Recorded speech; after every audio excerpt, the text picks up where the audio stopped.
மாமா வீடு சரியான வீடா போட்டிருக்கீங்களா? எப்படி அம்மா கட்டினியா?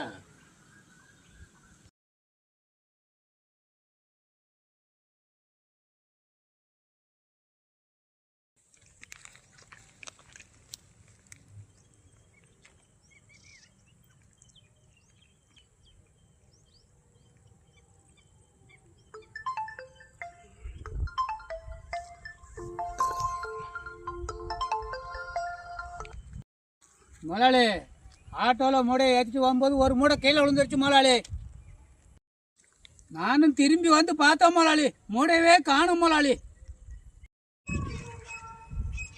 சரியா, இருக்கிற மூடையை விற்று பத்திரமா கொண்டு வாயா. சரி முதலாளி. மார்க்கெட் ரேட்டுடா, மூடை 2000 ரூபாய்க்கு போகுது. நீ ஒரு 1500 ரூபா கொடுறா. 1000 ரூபா இருக்குங்கண்ணா. உனக்காகத்தாண்டா 500 ரூபா கம்மி பண்ணியிருக்கேன்.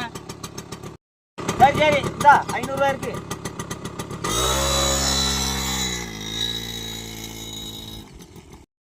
இப்படித்தான் வீடே கட்டி முடிச்சேன்.